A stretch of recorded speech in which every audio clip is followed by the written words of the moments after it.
Hey kids, I'm back, sort of. It feels weird saying that again, because I already made a video. It was on Avatar. James Cameron is literally Hitler! It was okay. We were just getting started. Still had to work out a few kinks. I was like standing, you couldn't see anything I was doing. Part of the whole gag is that I'm working on stuff, and part of the feel is that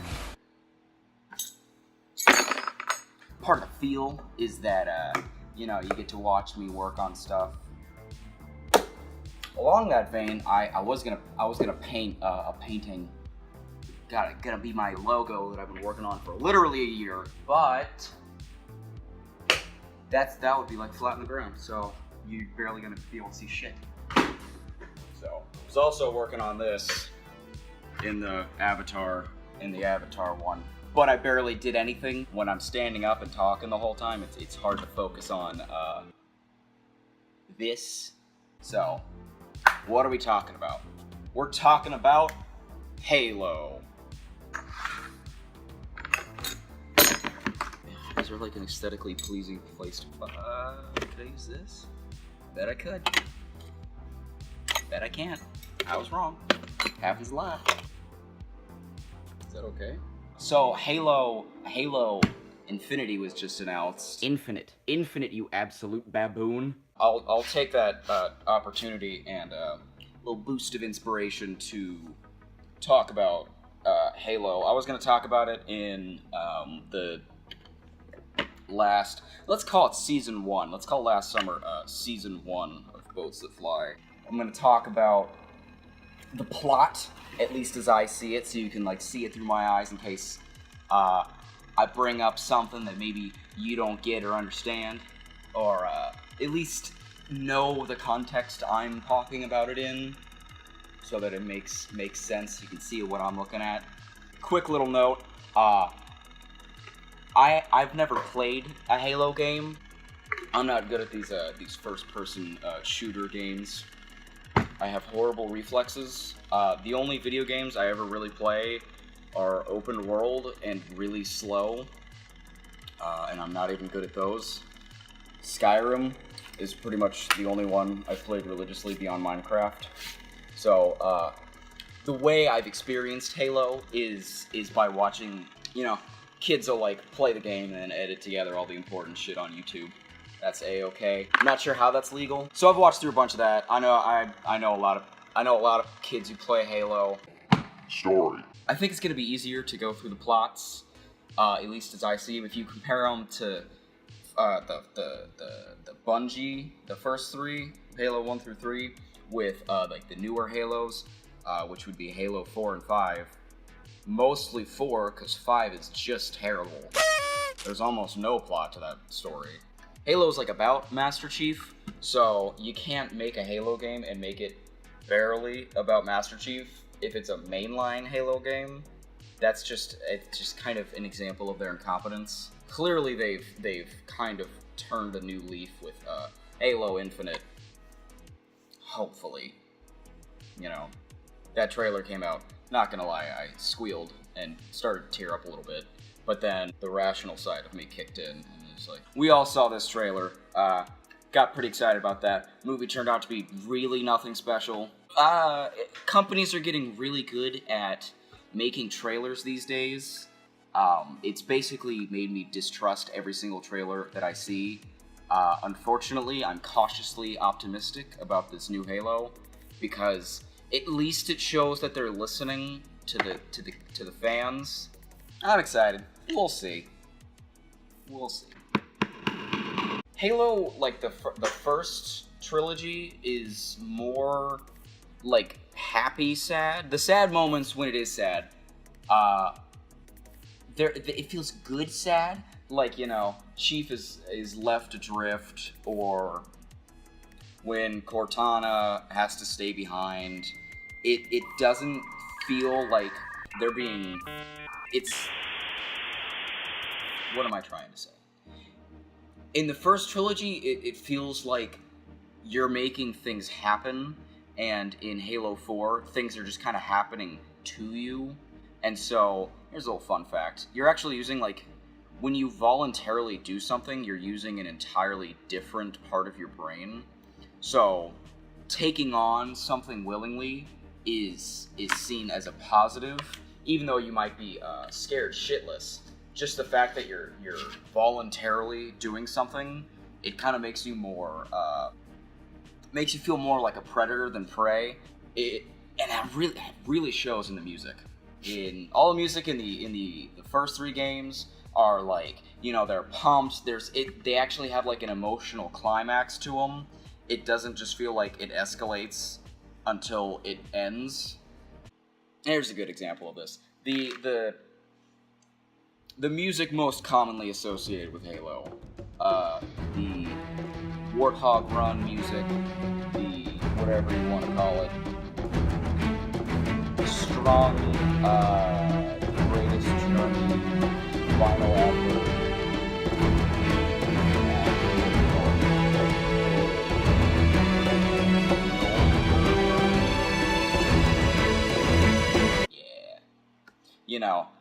It's all pumped and fun, and there's actually like an escalation to it, and then an emotional kick.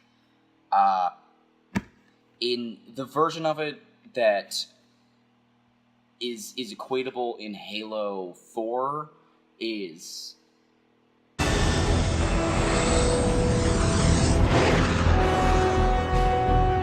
That's the last one. Infinity, you're clear. Roger that, Chief. You might want to back up a little.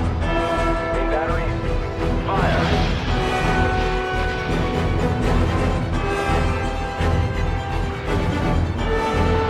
Clean hit. We're proceeding to insertion. Acknowledged. We have station engineers. Make sure you get the didact in regards. Infinity out.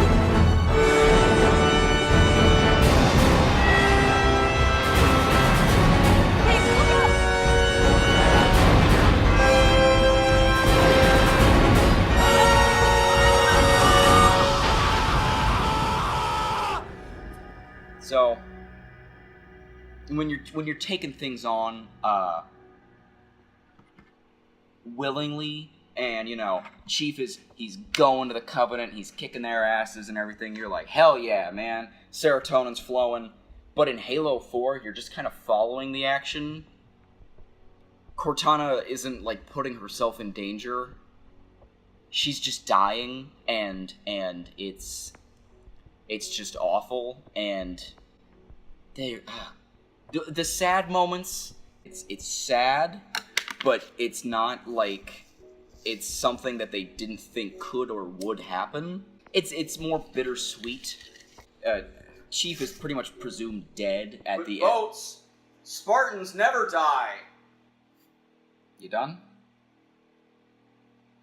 Okay.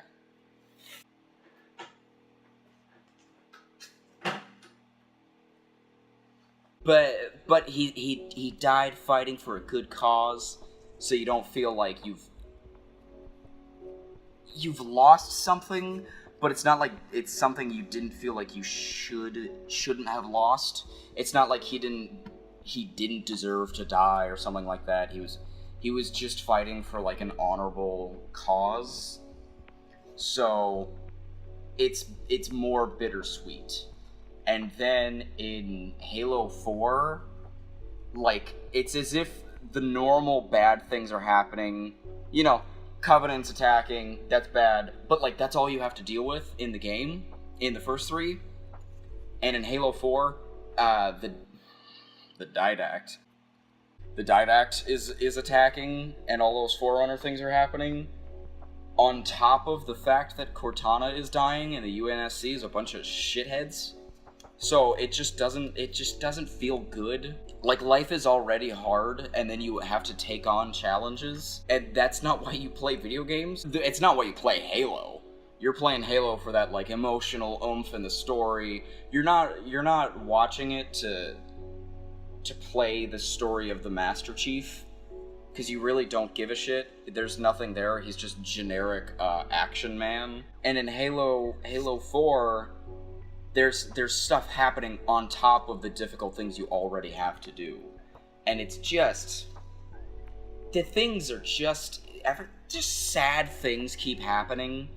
and it's not pleasant to watch. There's a part when Chief has to go to the place where the composer is being kept, and this scientist lady who's there is like, she's like dedicated her entire life to working on this, like excavating and studying this composer thing, and then Chief just kind of shows up and is like, we gotta destroy it.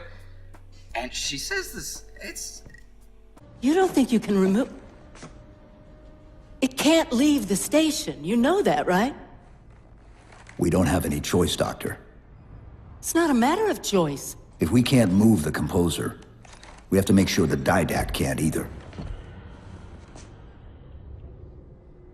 Oh, wait.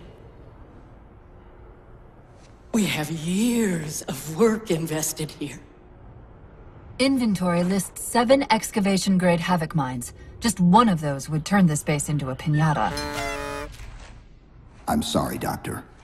Keep routing your people to the evac centers. Once we take care of the composer, you won't have much time.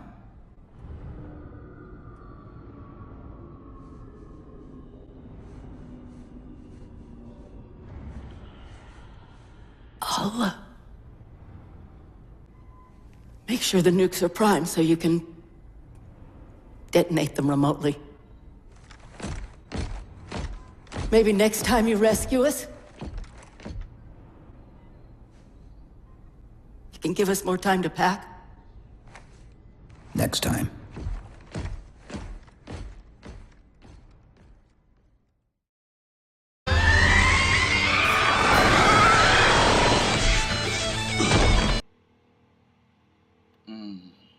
It doesn't feel good. It's just sad. It's not like sad with a little bit of, but we saved the day. Oh, well, she's dead.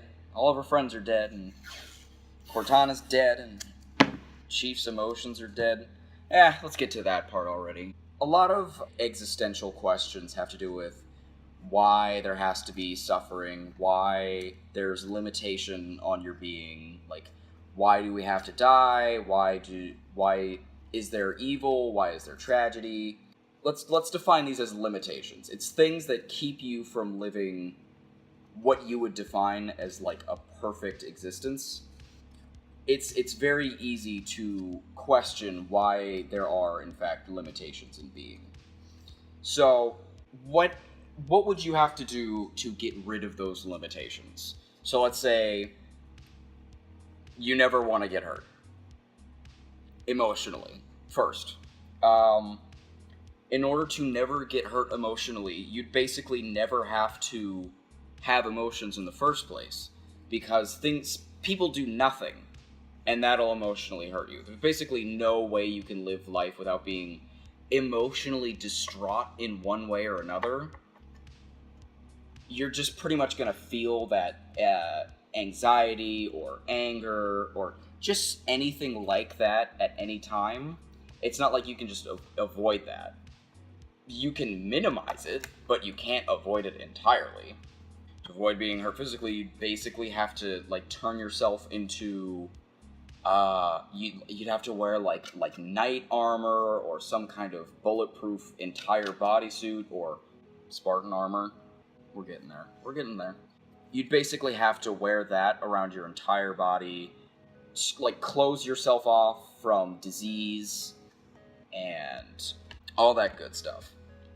But the thing is, a lot of the times, if you present a solution to the limitations that being has inherently, because limitations are inherent to being, you can't have the cake and eat it too, in a way, because if you imagine something that knows everything, is good at everything, basically God, can go anywhere, can do anything, the only thing such a being lacks is limitation.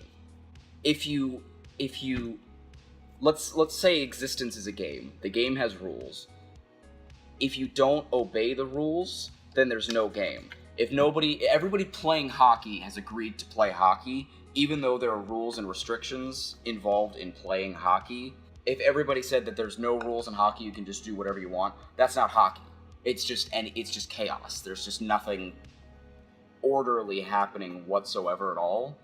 And so that limitation allows for the structure to exist. A structure can both support and limit whatever it is surrounding. Probably the most potent materialist essentialist argument, or along the same vein, is gravity. So gravity allows for stars to be formed, allows for nebula, galaxies, planets, asteroids, the universe not just expanding into nothing, everything that's clustered together, everything like that is held together because of gravity. But gravity also keeps us planet-side pretty permanently. Even if we're not trying to expand into space and launch a rocket out of the atmosphere, can't jump very high. You can't lift things that are too heavy. It keeps you grounded. So even though gravity is a supportive structure, we only see the limits of it. It's pretty obvious what its limitations and the negative aspect of it is. However, we never really consider the fact that nothing we know of would exist without the concept of the physics of gravity. So I think that's a pretty good example of the limitation of a game or existence being what makes the game. Even though it's suppressing you and restricting you and limiting you, it's allowing for you to exist at all. So it's like, well, okay, why does being have to restrict me? Why do I have to die? Why do I have to suffer? Why do my loved ones have to die? Why does everything hurt? Well, because without that, there'd pretty much be nothing to do.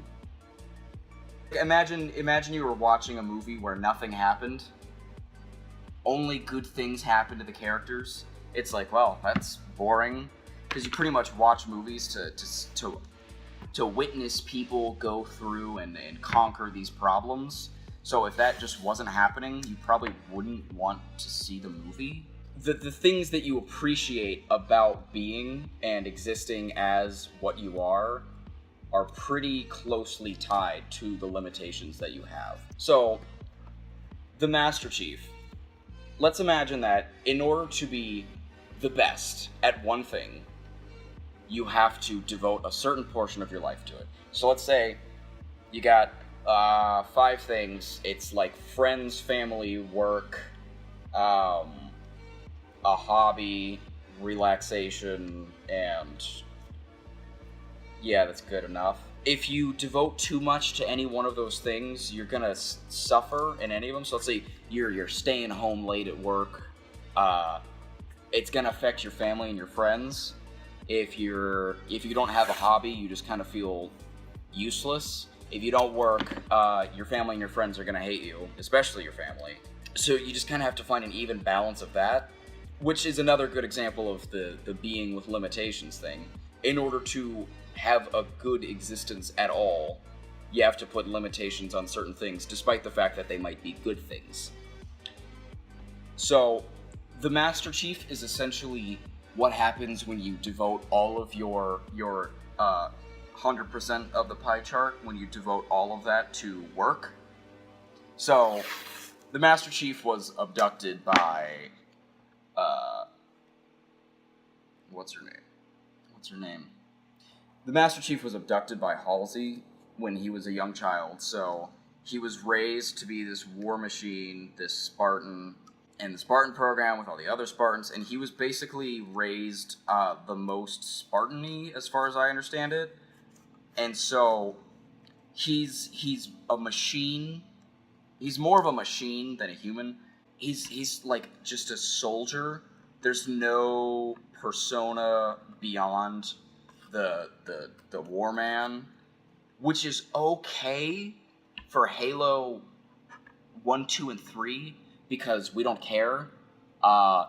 There's nothing that he has to deal with besides shoot the bad guys, and he'll make like a quip every now and then. It's fine. Nobody cares. He doesn't have to have a personality. We're not playing Halo for Master Chief's personality. But because he's mastered this whole thing, in order to become a good, perfect, highly efficient war machine, you need to cut out the limitations that would stop you from being that perfect war machine. So he doesn't have very complex emotional abilities. He pretty much doesn't comprehend much, at least when it comes to like interpersonal relations. And so in Halo 4, when Cortana's dying, it's like she's talking to a child, because she'll say, "John, I'm dying," and then he's just like, "No." It's he just doesn't get it, and it's really hard to watch, because like, why would he? How would he know what loss is like? Like, he's lost soldiers, but that's in the context of war. That's something he's lost soldiers. He lost like Johnson and Keyes twice. That's something he can understand. Cortana isn't a victim of war. She just dies. So he doesn't understand that. He doesn't understand that someone can just age and then die, especially someone that he loves. It very clearly, there's like a loving relationship between the two. If that's anything more than just like kind of buddies, or if one of them is genuinely romantic with the other, which it kind of seems to be that way. Like, Cortana is in love with Chief, but again, he's like, he's a bit of like a child caveman kind of character, which he has to be, because otherwise he wouldn't be this badass soldier. And so he basically, because he's a soldier, he doesn't have to deal with anything like the loss of a loved one, a truly loved one. And that's what happens when something is given up. You know, he is a man without limitation, but that only goes so far as the physical. He is extremely limited, more than the average person, on the front of emotions and understanding and his social relationships and dealing with his own emotions and dealing with the emotions of the people he loves. It's very, I really like it as a story, but the thing is, that's not Halo. I'm guessing that people aren't watching, people aren't playing Halo to watch Chief live out the inevitable fact of his emotional, social limitations. That's interesting to me, because I like that as a story, but as a sequel to Halo 1 through 3, are you kidding me? We're going from, like, kick the Covenant's ass to, like, I have depression and I don't know how to deal with it at all. It's like we're watching this person who's basically a child, emotionally, grow up, and realizing just how limited they really are, and it's so not fun to watch. It's painful. You watch movies for that reason, but it lacks the real spirit of Halo, where you just kind of kick ass and take names, and the bad guys are obviously the bad guys. It's not this weird gray area where the UNSC isn't like performing properly or whatever. You know, there's not as much gray area. You never want gray areas in your celebration of war games. Like, you can't make a pro-war and an anti-war thing at the same time, media at the same time. Halo 4 kind of shows the bad side of it. Like, there are jokes in Halo 1 through 3. There are no jokes in Halo 4. What is there to joke about? It's just sad. At the end, it almost felt like misery porn, where it's just like, you know.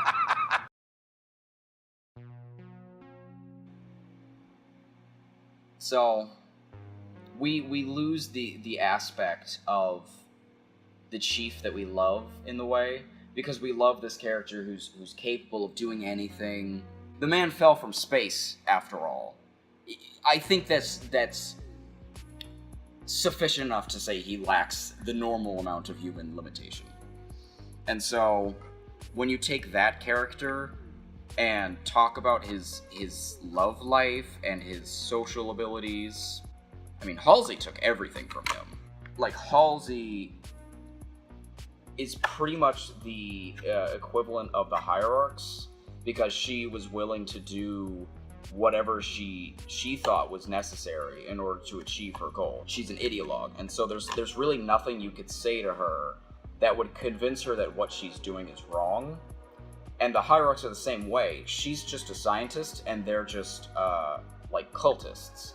And so while she will do anything she feels is necessary in the materialist scientific way, the hierarchs would do anything they feel is necessary to succeed in their minds, whatever that may be, religiously and spiritually. Yeah, I feel like that's just mainly what I wanted to talk about, is the idea of what happens to the Superman, essentially. You either get boring, or the eventuality of that is going to come out. And that's basically what Halo 4 was. It makes absolute sense that the story went where it was going to go, because eventually some kind of tragedy is going to hit the Master Chief. And it's not like he has the capacity to deal with that in any way whatsoever. Where would he get it from? He doesn't have a mom. What, is Halsey a mom? Yeah, Halsey, mom. Yeah, right. He doesn't have a dad. He didn't play as a kid. He just trained in the military. And so, yes, he is the perfect military machine, but he's nothing else. And when you're making a game where the central character is a human being, and you're trying to make him a human being, when he's this guy, it's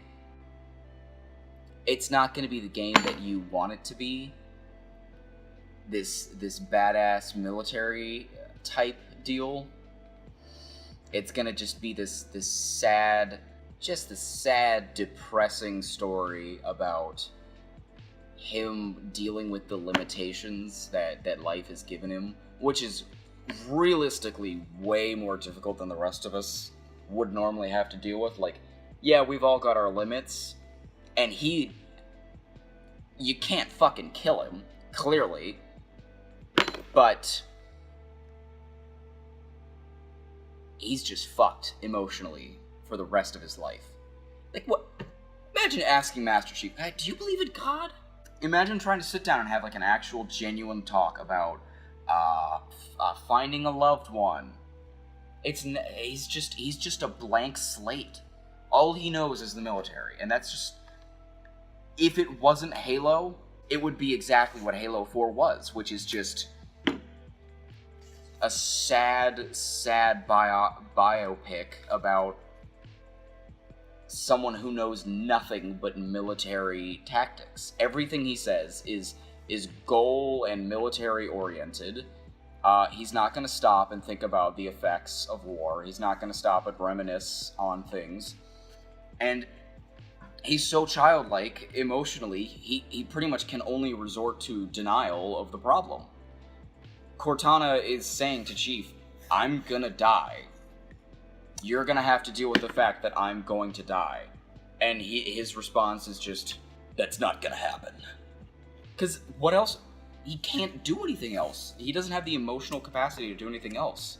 So, everybody's gonna have their limits. You can argue all day about whose is worse, but in the end, it's better to just accept the fact that we all have limits, and getting over those as individuals together is how we're all going to succeed. And the Master Chief is just an example of when you try to not have limits at all in one area, then it's just impossible. You're gonna lack in areas, and it's just gonna be it's gonna be far more painful than what it would be is if you had limits. So, that ended on a depressing note.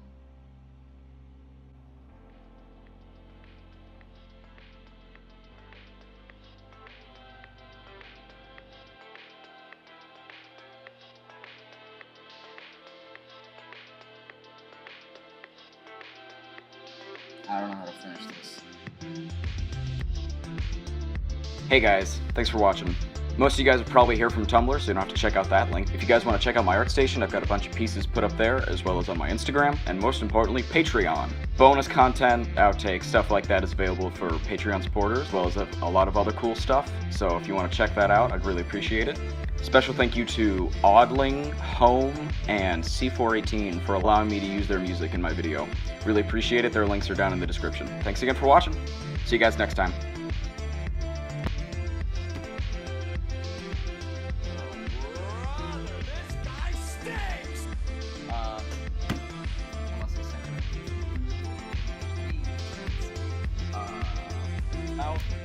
Halo.